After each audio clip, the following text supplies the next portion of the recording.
Here's something that almost never happens.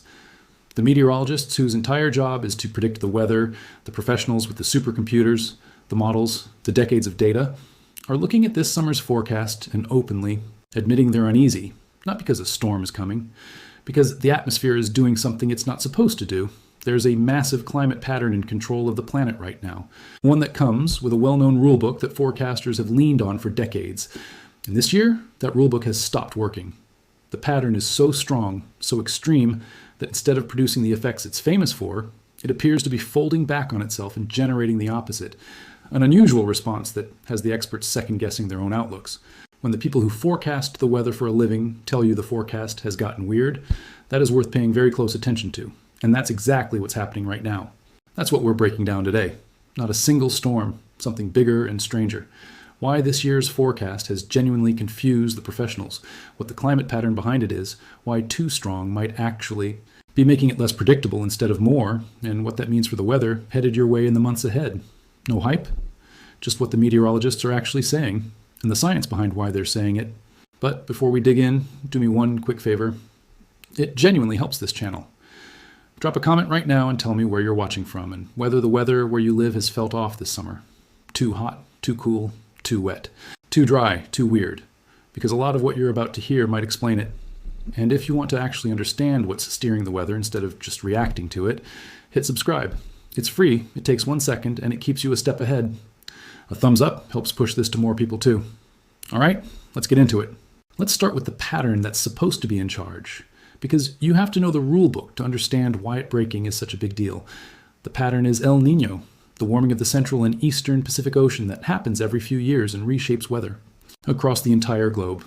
And I want to be clear about how strong this particular one is, because that's the whole story. This is not an average El Nino. Forecasters have been tracking it, building toward what they classify as a very strong event, potentially one of the most powerful of its kind ever recorded. Month after month, the forecast models haven't just held steady. They've trended even warmer, meaning each new update has made this El Nino look bigger than the last. We are heading toward what some scientists informally call a super El Nino, the kind that only comes around roughly once a decade or so.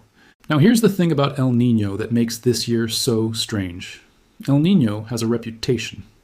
Over decades of watching these events, forecasters have built up a pretty reliable sense of what a strong El Nino does to the weather in different seasons in different regions. It's not perfect, but it's a rulebook, a set of expectations. During a strong El Nino summer, for example, certain parts of North America historically tend to run cooler than average. Forecasters know this. They lean on it. When they build a seasonal outlook, one of the most powerful tools they use is called an analog. They look back at previous strong El Nino years and essentially say, the last few times the Pacific looked like this, here's what the atmosphere did, so it'll probably do something similar again. And that's exactly where things went sideways this year. Because when meteorologists at the forecasting firm Atmospheric G2 looked at their outlook heading into the peak of summer, they said something you rarely hear a forecaster admit out loud.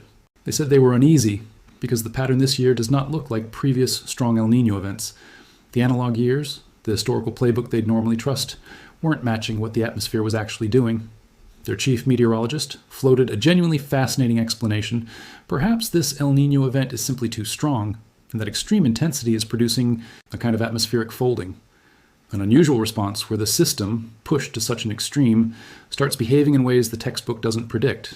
Let me unpack that, because it's one of the most interesting ideas in weather science, and most people have never heard it. We tend to assume that stronger means more of the same. A stronger El Nino should just mean a more intense version of a normal El Nino, right? Bigger effects, same direction. But the atmosphere doesn't always work like a simple dial you turn up. It's a complex, nonlinear system, and complex systems can flip their behavior when you push them past a certain point. Think of it like pushing a swing. A little push, a bigger swing, predictable. But push hard enough in the wrong rhythm, and instead of swinging higher, the whole motion can break down into something chaotic. That's the concern with an El Nino this powerful. It may be so far outside the range of the events in the historical record that the usual cause and effect relationships start to bend, or even reverse. The rulebook was written for normal to strong El Ninos. This one might be off the edge of the page, so what does that actually look like on a real forecast map?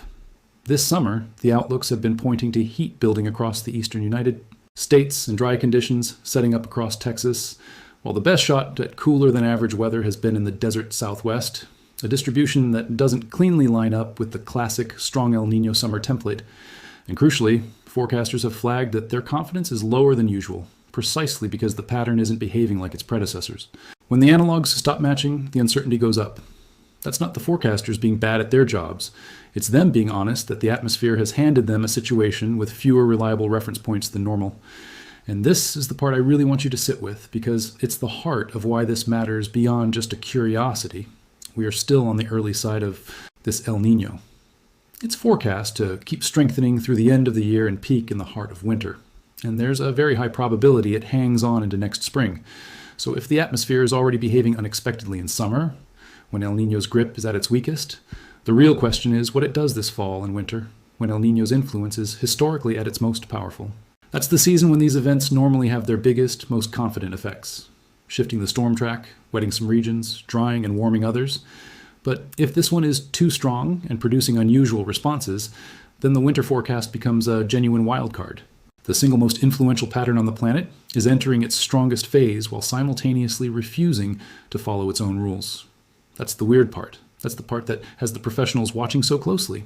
Now, I want to be completely honest with you because I never want to oversell a story. The forecast is uncertain is not the same as catastrophe is coming. The forecasters being uneasy doesn't mean disaster is guaranteed. It means humility, which is actually a good sign in a meteorologist. And El Nino's rulebook, even when it bends, doesn't get thrown out entirely. Some of the classic effects are still expected to show up. For instance, one of El Nino's most reliable jobs is suppressing Atlantic hurricane activity by increasing wind shear, and that effect does appear to be holding this year, which is part of why the Atlantic hurricane season has been forecast to run below normal. So it's not that everything is chaos, it's that in a bunch of important places, the confident predictions forecasters would normally make have been replaced with question marks. And question marks in weather are worth respecting, because they mean surprises are more likely. So let's talk about what this means for you, because information without direction is just anxiety, and I'd rather leave you prepared than uneasy. The practical takeaway of a weird forecast year is actually simple. Don't overtrust the seasonal outlooks, and don't get complacent based on what usually happens. In a normal El Nino year, you could look at the historical pattern for your region and make a decent bet about the season ahead. This year, that bet is shakier, so the smart move is to stay flexible and stay attentive to the shorter range forecasts, the 7 to 14 day outlooks that are far more reliable than any seasonal guess, especially as we move into fall and winter, when this El Nino hits full strength and the biggest surprises could show up.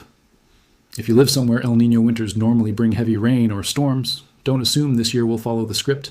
Prepare as if it could over-deliver. If you live somewhere they normally bring warmth and quiet, don't bank on it. The whole lesson of a weird forecast year is keep your guard up, because the usual assumptions are less trustworthy than normal. And more than anything, keep watching, because this is a story that's still being written. The forecasts are going to keep updating, the models are going to keep refining, and the real test comes this fall and winter when this El Nino reaches its peak.